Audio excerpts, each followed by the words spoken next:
రామ్టాక్కి తిరిగి స్వాగతం. అన్నామలై ఓ సునామీ, ఓ ప్రభంజనం, ఓ ప్రజా ఉద్యమం. ఇది నేను చెప్పట్లా, సాక్ష్యాలు చెప్తున్నాయి, జనం చెప్తున్నారు. ఎందుకు ఈ మాట అంటున్నానంటే, మనకి 2014లో చూసాం. మోడీ గెలవాలి అని విదేశాల నుంచి ఎన్ఆర్ఐలు వచ్చి ప్రచారం చేశారు. సెలవు పెట్టి వచ్చి ప్రచారం చేశారు. ఉద్యోగాలకి రాజీనామా చేసి కూడా వచ్చి ప్రచారం చేశారు.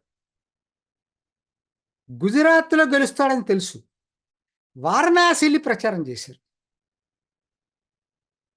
వారణాసిలో మోడీ గెలవాలని కోరుకొని పని కట్టుకొని స్వచ్ఛందంగా వచ్చి జనమంతా కూడా ప్రచారం చేశారు. అదో ప్రజా ఉద్యమం, మాస్ మూమెంట్. అటువంటిదే ఢిల్లీ ప్రభుత్వంకి ఆ మొత్తం స్థానాలకి పోటీ పెట్టినప్పుడు అరవింద్ కేజ్రీవాల్కి కూడా ఇంతకన్నా పెద్ద మోతాదులో ఎక్కువ మంది ఈ స్టూడెంట్స్, జాబ్ చేసేవాళ్ళు అమెరికా నుంచి, బ్రిటన్ నుంచి, ఆస్ట్రేలియా నుంచి, ఒక చోట నుంచి ఏంటి వచ్చి కూర్చొని ఢిల్లీలో కూర్చొని ఉద్యోగాలకు రాజీనామా చేసి వచ్చి కూడా అరవింద్ కేజ్రీవాల్ గెలవాలి, ఆ పార్టీ ఢిల్లీలో రావాలి అని చెప్పి ఓ పెద్ద ఒక మాస్ మూమెంట్ లాగా జరిగింది. ఇవాళ ఏమైపోయాడు? అరవింద్ పక్కన పెట్టేసేయండి, అరవింద్ కేజ్రీవాల్ ఇవాళ ఇట్లా అవినీతి ఆరోపణలు ఎదుర్కొన్నాడు. ఆనాడు ఏంటంటే జనం నమ్మారు, ఇది నిజమైన ప్రత్యామ్నాయ పార్టీ అనేటువంటి ఎడ్యుకేటెడ్ పీపుల్ నమ్మారు. ఆ రోజు వచ్చి కూర్చొని ఇక్కడ ప్రచారం చేశారు.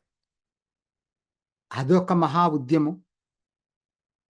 ఆ రోజు ముఖ్యంగా అన్నా హజారే ఉద్యమం తర్వాత రాజకీయ పార్టీగా అవతరించిన అరవింద్ కేజ్రీవాల్ అంటే అంత క్రేజ్ ఉండేది ఆ రోజు.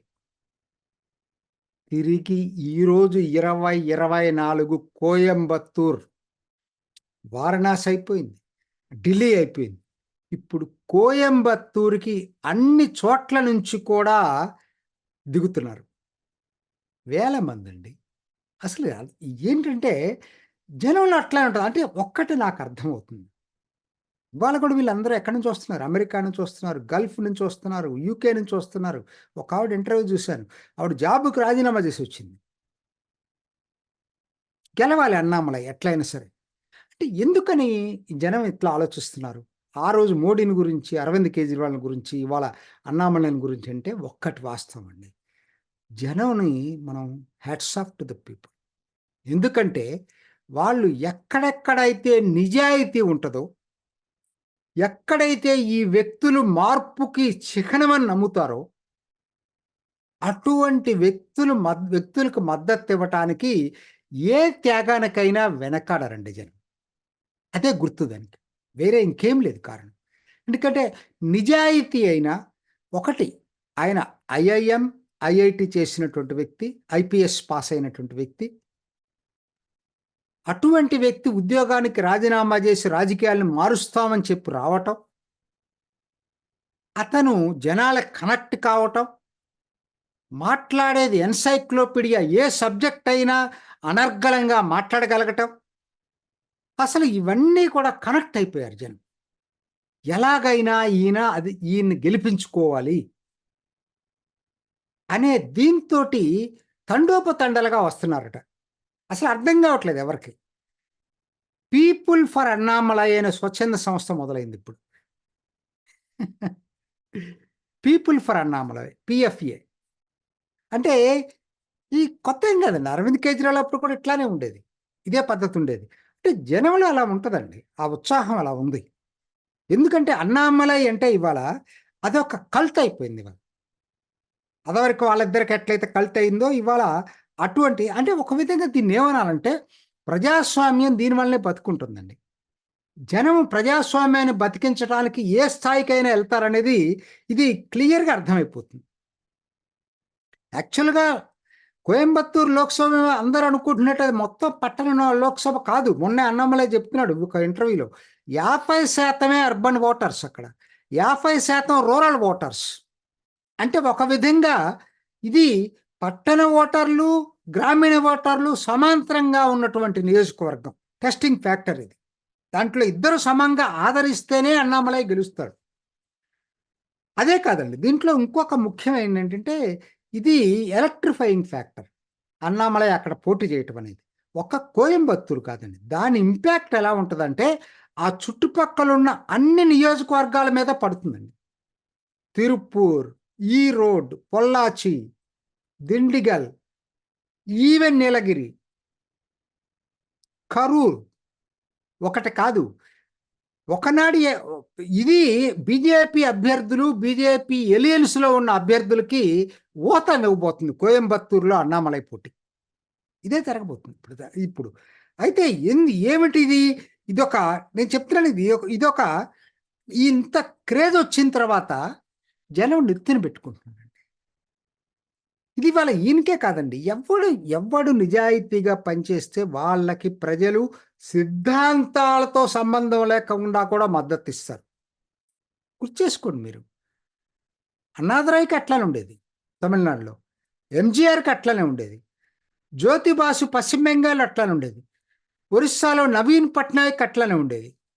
వీళ్ళెవరు ఒక ఐడియాలజీ సంబంధించిన వాళ్ళు కాదు. తెలుగుదేశం వచ్చిన కొత్తల్లో ఎన్టీఆర్కి అట్లానే ఉండేది.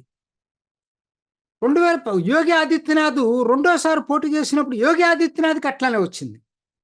సో కాబట్టి అర్థం ఏంటంటే జనాలు వాళ్ళల్లో గనక వాళ్ళ నాయకుడు కింద వాళ్ళు భావించేటట్టయితే వాళ్ళు ఎక్కడ దాకా వెళ్తారు ఆదరించడానికి. క్లియర్గా అర్థమైపోతుంది. వాళ్ళ అన్నామలై విషయంలో ఇంతమంది పార్టీ ఏం చేయాలో తెలియట్లే వాళ్ళకి.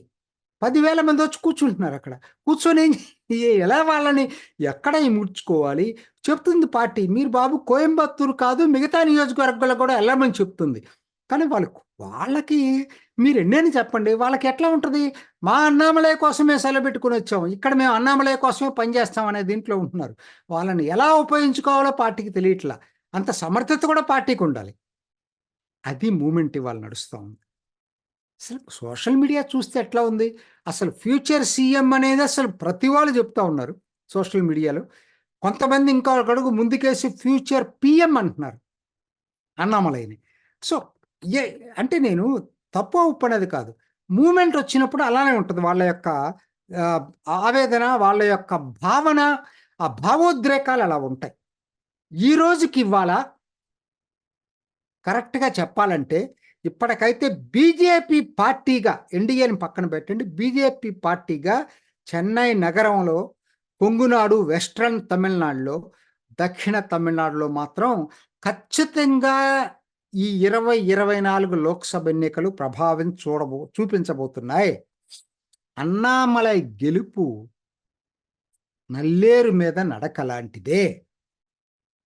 ఇప్పుడు అందరూ మాట్లాడుకోవటం అన్నామలై గెలుస్తాడా లేదనేది కాదు, అన్నామలై ఎంత మెజారిటీతో గెలుస్తాడనేది జరగబోయేది ఇదే. ఇది ఈనాటి రామ్ టాక్. ఇంకొక ఎపిసోడ్లో మళ్ళీ కలుసుకుందాం. నమస్తే. చూసారు కదండి, మరి ఈ వీడియో కనుక మీకు నచ్చినట్లయితే ఒక లైక్ కొట్టేసి మీ అభిప్రాయాన్ని కూడా కామెంట్ బాక్స్లో తెలియజేస్తూ ఇలాంటి ఇంట్రెస్టింగ్ అప్డేట్స్ కోసం మా ఛానల్ని సబ్స్క్రైబ్ చేసుకోండి.